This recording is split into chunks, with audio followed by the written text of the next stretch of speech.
18세기에 미국의 대부흥운동의 견인차라 그러면 미국의 조나단 에드워드 목사님이죠. 이 목사님은 미국의 신학의 큰 획을 가른 그런 분이기도 하지만 또 하나님의 말씀을 잘 전하던 그런 목사님이셨는데 그러나 누구나 다 에드워드 목사님을 다 따른 건 아니죠. 때로는 아주 힘겹게 하는 분들이 있고 또 정적 같은 그런 분들이 있었습니다. 그런 분들은 에드워드 목사님에게 악의를 갖고 있었기 때문에 나쁜 소문을 퍼뜨려서 에드워드 목사님을 깎아내리고 품위를 손상시키고 그렇게 하려고 했습니다. 그 정적이 퍼뜨린 소문이 온 시내에 가득 퍼지게 됐습니다. 아주 악소문이 퍼지게 되게 됐죠. 사람들 사이에 떠돌면서 교회 지도자들에게까지도 이 말이 들어갔습니다. 그래서 그 교계 어른들이 목사님을 만나서 얘기를 해요. 그 사실에 대해서 한번 진상을 좀 알려달라 그렇게 얘기를 하는데 에드워드 목사님 한마디도 하지 않는 거예요. 답답했지만 말하지 않는데 어떡하겠어요. 그렇게 소문이 계속 퍼져나가니까 조나단 에드워드 목사님을 아끼는 친구들이 찾아가서 얘기했습니다. 아니 뭐라고 좀 얘기를 해야지. 우리가 볼 때는 그런 것 같지 않은데 그래도 본인이 가장 잘 아니 본인이 얘기해야 되지 않겠는가 그렇게 설득을 했습니다. 억울하지 않는가 그렇게 얘기를 해요. 조나단 에드워드 목사님이 친구들이 얘기하니까 대답합니다. 억울하지? 내가 다 말하고 싶지. 그 말하고 싶은 마음이 크다는 거예요. 그러면 사람들에게 얘기하면 되지 않냐 그랬더니 얘기하죠. 하나님께서 하나님께 신원하라고 말씀하셨는데 나는 하나님께 신원하기를 원하네. 신원한다는 말이 뭐예요? 억울한 걸 갚아주시는 하나님께 나아간다는 거죠. 내가 사람에게 얘기할 수도 있지만 신원케 하시는 하나님께 나가겠다. 그렇게 얘기했고요. 그리고 얼마 안 돼서 그런 일을 퍼뜨렸던 사람이 난감한 일을 만나고 그 일에 대해서 사과하는 일이 벌어졌다 그래요. 한국교회 큰 어른이시라고 하는 누구라고 하면 얘기하면 알 수 있는 그런 목사님에 대한 말씀 들었어요. 우리 교회 오셔서 말씀 전하신 목사님 가운데 그분과 함께 후임자로 동사 목회를 하셨던 목사님 계신데 그 목사님과 함께 식사하면서 그 목사님에 대한 말씀을 듣고 제 마음에 얼마나 큰 위로를 받았는지 몰라요. 잘한 것 때문에 사람이 격려받기도 하지만 그분도 힘들었다는 얘기를 듣고는 저에게는 어떻게 그렇게 큰 위로가 됐는지 몰라요.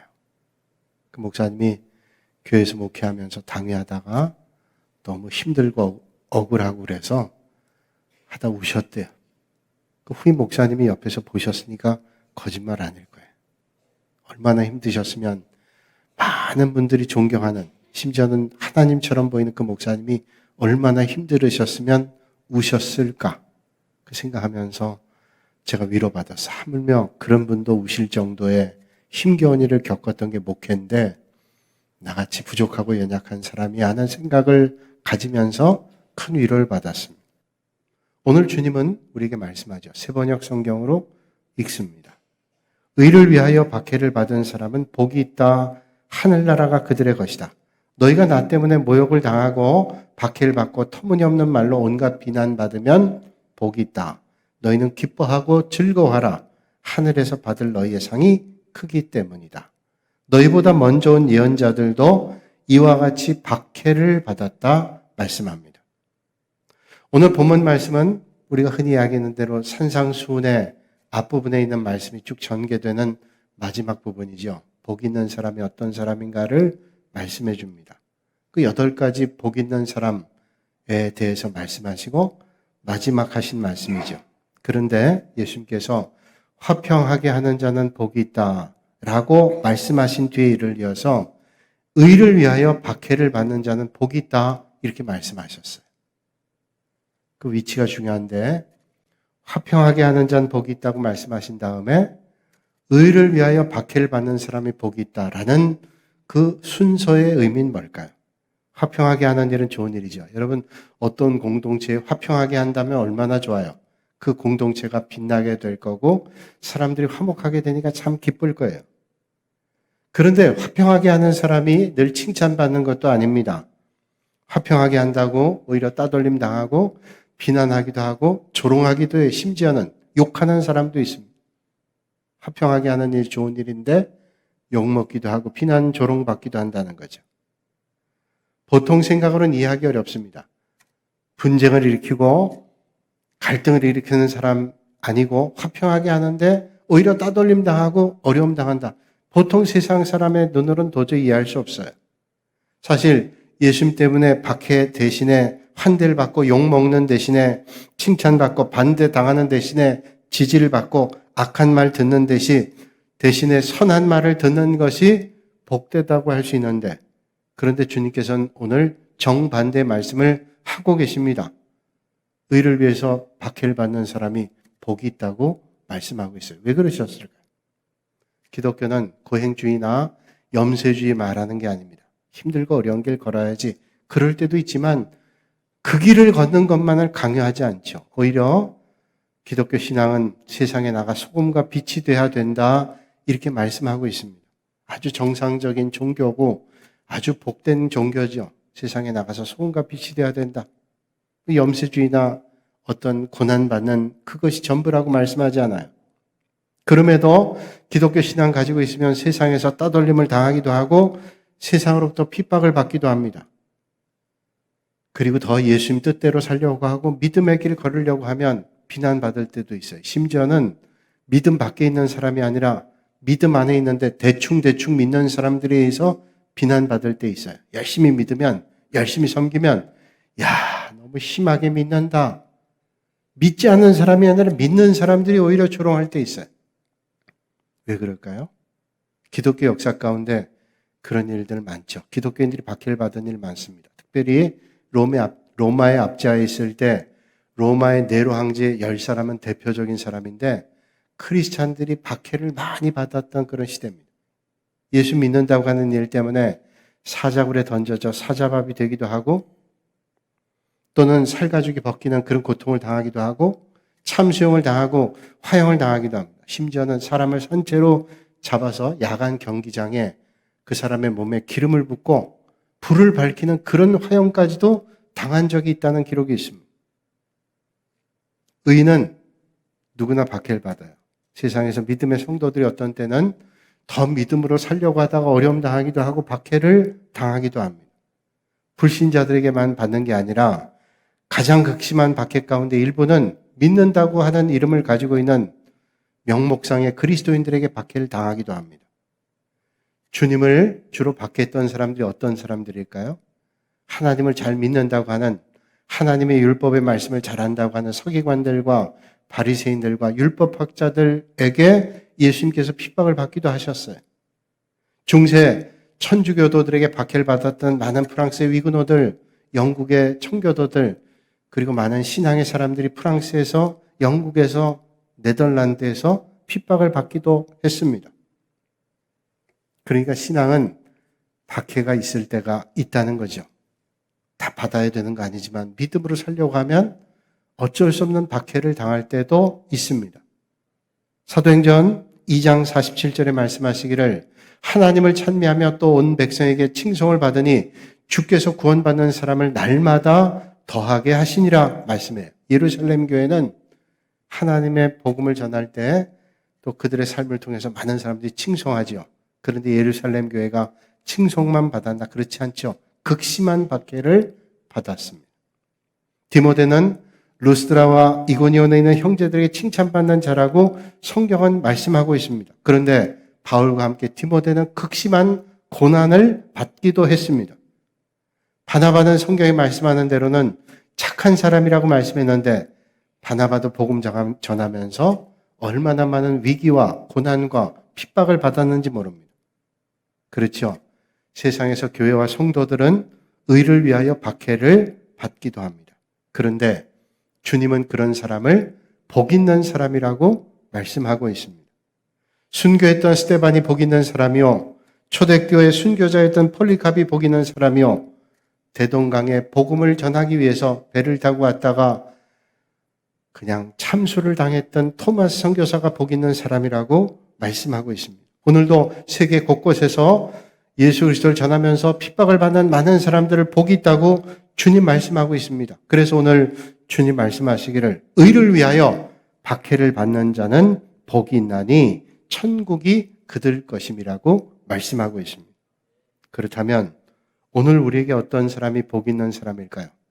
진짜 복 있는 사람은 오늘 일에 일이 일비하지 않고 영원한 하나님 나라를 바라보며 멀리 볼 줄 있는 사람이죠. 여러분, 정말로 지혜로운 사람은 앞을 보지 않고 멀리 보는 사람이 지혜로운 사람입니다. 우리가 잘 알고 있는 대로 헨리 포드는 자동차의 왕이다, 그렇게 얘기를 하죠. 헨리 포드가 처음에 자동차를 발명했을 때 후진 기어가 없었답니다. 자동차가 안 망가요. 속도도 빠르지 않죠. 시끄럽고. 근데 뒤를 갈 수 없으니 사람들이 비난합니다. 언론에서 비난하기를 저 빨리 달리지도 못하고 뒤로 갈 수도 없는 저 쇳덩어리 무슨 소용이 있냐. 그래서 헨리 포드가 개량을 해서 뒤로 갈 수 있겠어요. 그런데 사람들이 칭찬하기보다 비난합니다. 아니죠. 무거운 쇳덩어리. 아니 기차, 빠른 기차를 타고 가면 되지. 누가 저 번거롭게 자동차를 타고 가겠나. 말보다 수십 배 이상 비싼 그 쇳덩어리를 누가 타겠는가. 비난합니다. 주유소도 없는 곳에서 기름 떨어지면 그 자동차를 어떻게 달릴 수 있는가. 그 말 들으니까 가만 생각해 보세요. 요새 전기차 충전소가 있지만 그 불편한 거 있잖아요. 그것보다 더 했을 거예요. 주유소가 없는데 만약에 자동차가 서면 어떻게 할 거냐 도대체. 다 사람들이 비난했어요. 그때 한 젊은이는 거기서 새로운 길을 봤어요. 틀림없이 미래는 저 자동차가 많이 다니는 그런 세상이 될 거야. 그래서 이 사람은 주유소 사업을 합니다. 기름을 팔 수 있는 사업을 하죠. 그래서 그 기름 큰 회사를 스탠다드 오일이라는 회사를 만들었던 락펠러라는 사람. 다른 사람 비난하고 도저히 희망이 없다 그럴 때 락펠러는 기름을 팔면 된다. 미국의 95%의 기름을 그가 팔았어요. 큰 부자가 됐죠.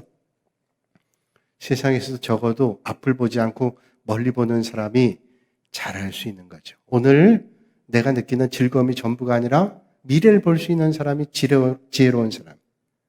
오늘 우리 삶의 자리에서 일터에서 영적으로 주님을 충실하게 따르기로 결단한다면 어떤 때는 바보 같은 사람, 어리석은 사람, 오늘을 보면서 많은 사람들이 비난하고 욕하고 조롱할 수도 있어요.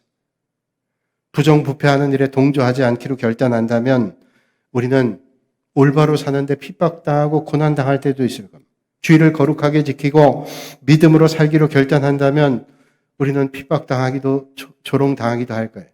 야, 매일이라도 먹고 살기 힘든데 주의를 거룩하게 지키면서 잘 되나 보자 조롱하기도 할 거예요.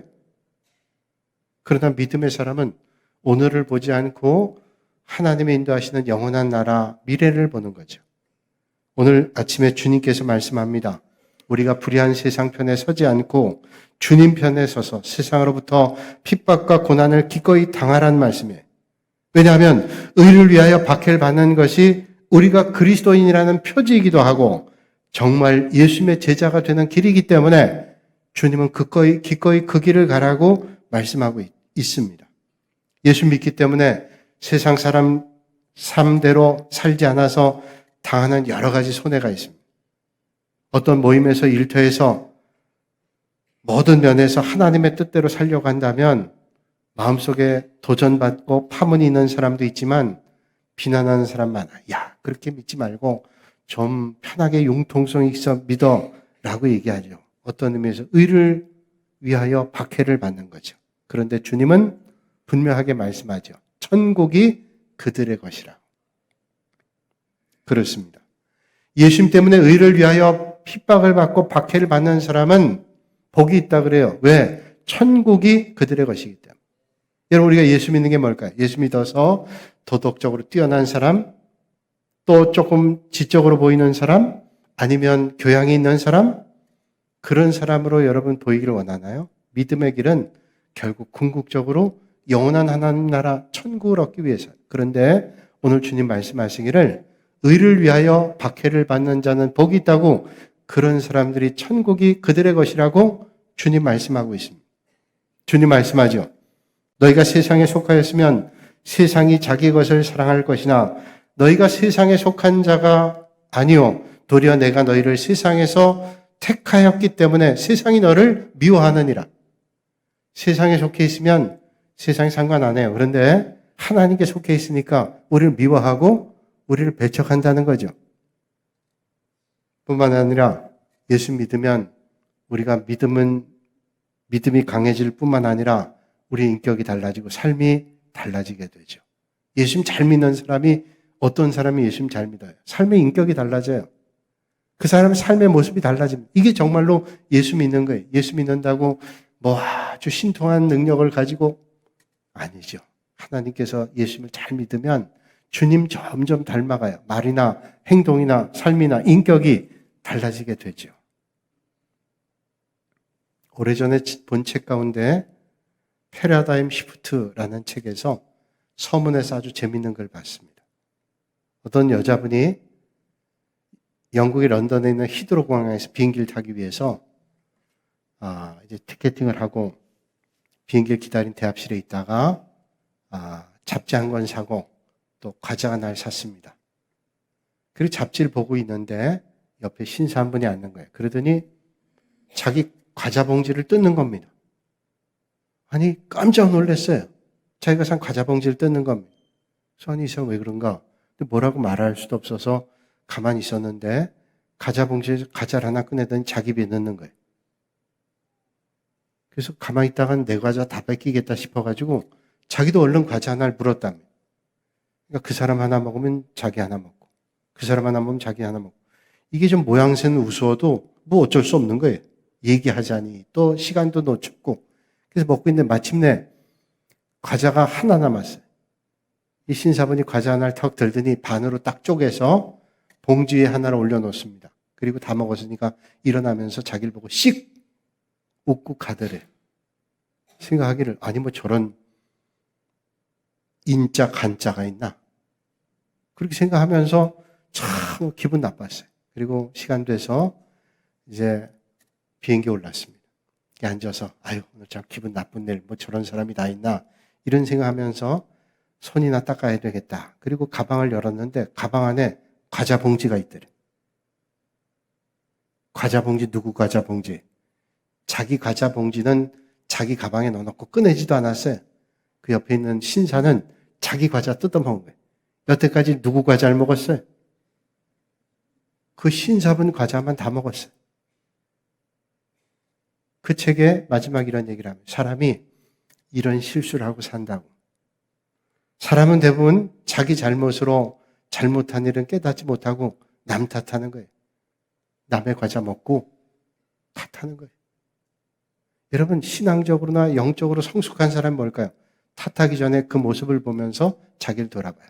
정말로 지혜로운 사람은 다른 사람을 보면서 자기를 볼 줄 아는 거죠. 그리고 자기 옷깃을 여뭅니다. 내가 혹시 그런 삶을 살지 않는가. 그래서 믿음의 길을 걸으면 성숙해져요. 그런데 옛날에 보니까 예수님 십자가에 못 박게 할 때도 서기관, 바리새인, 제사장, 율법학자들이 그런 일을 했어요. 나도 모르게 그런 길을 걸어갈 수 있다는 거죠. 오히려 우리가 주님의 길 걸을 때 힘들어도 하나님 주시는 상을 바라보고 믿음의 길 걸어야 돼요. 베드로는 말합니다. 사랑하는 자들아, 너희를 연단하려고 오늘 불시험을 이상한 일 당하는 것처럼 이상히 여기지 말라. 오히려 너희가 그리스도의 고난에 참여하는 것으로 즐거워하라. 이는 그의 영광을 나타내실 때 너희로 즐거워하고 기뻐하게 하려 함이라. 너희가 그리스도의 이름으로 치욕을 당하면 복 있는 자로다. 아니 치욕을 당하면서 복 있다고 말씀해요. 왜냐하면 하늘의 상이 크기 때문에. 여러분 세상에서 이건 절대로 어려운 일입니다. 그러나 믿음의 세계, 은혜 세계에선 가능한 일. 세상에서 어떤 사람 직장 다니다가 월급도 안 주고 어려운 일 당하는데 가만히 있겠어요? 또 내가 여러 가지 비난과 욕을 먹으면 가만히 있겠어요? 세상에서 불가능해요. 그러나 믿음의 세계, 은혜의 세계에선 가능한 일. 주님 말씀하죠. 나로 말미암아 너희를 욕하고 박해하고 거짓으로 너희를 거슬러 모든 악한 말을 할 때에는 너희에게 복이 있나니 기뻐하고 즐거워하라. 하늘에서 너희 상이 큼이라. 솔직히 얘기하면 상 안 받고 그냥 안 당하고 살고 싶을지 않아요? 그런데 그걸 받으면 힘들고 어렵지만 하늘의 상이 크대요. 그렇습니다. 우리가 예수님 때문에 핍박당하면 하늘의 상을 받게 돼요. 그렇게 하면 우리가 하늘의 상 받을 뿐만 아니라 여러분 보세요. 그 일을 대하는 사람들이 같이 하늘을 봐요. 그 테러로 죽은 아들이 그런 일을 겪었지만 그 가족이 하나님을 바라봤잖아요. 그러니까 그 일을 접한 사람들이 또 하늘을 봐요. 스데반이 돌에 맞아 죽을 때 하늘을 우러러봤어요. 그랬더니 그 얼굴이 어떻다 그랬죠? 성경은 말씀하시기를 스데반의 얼굴이 천사와 같았대요. 지금 돌로 맞아 죽어가는 그 순간인데 하늘을 우러러 바라본 순간 그의 눈이 천사와 같았대요. 여러분, 그 스데반의 얼굴 본 사람들이 하늘을 우러러 보는 거예요. 도대체 뭐 때문에 저 사람이 천사같이 하늘을 바라보면 될까?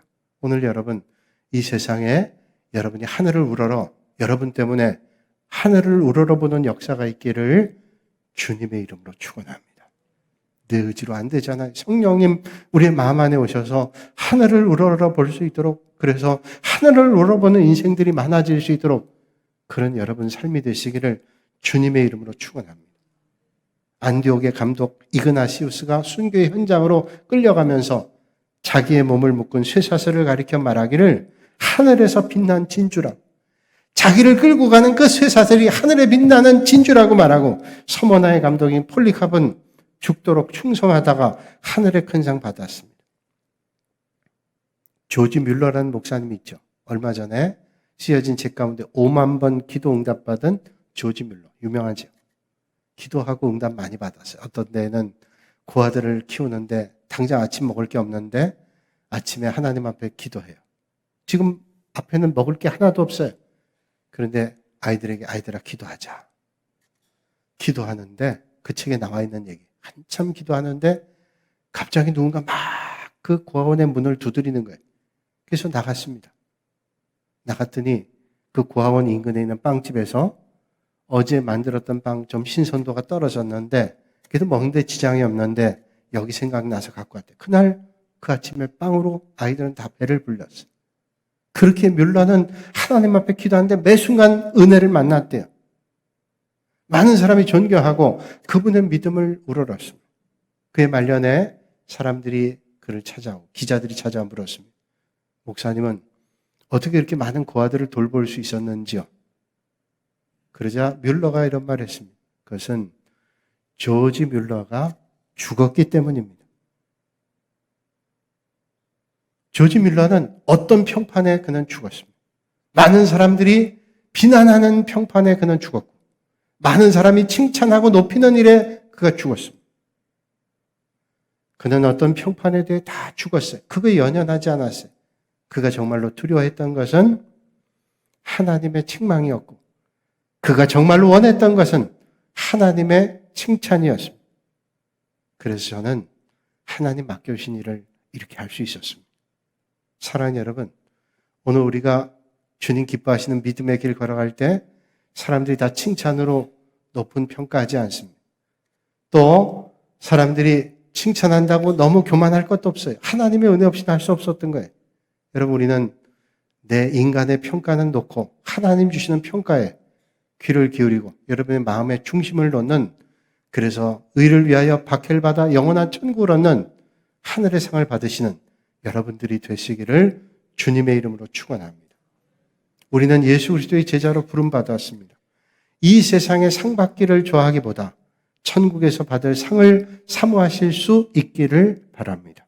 그러기 위해서 심령이 가난한 사람, 애통하는 사람, 온유한 사람, 의에 줄이고 목마른 사람, 긍휼히 여기는 사람, 마음이 청결한 사람, 화평하게 하는 사람 되고, 그래서 의를 위하여 박해를 받지만 천국을 얻는 사람, 하나님께서 주시는 큰 상을 받으시는 여러분들이 되시기를 주님의 이름으로 축원합니다.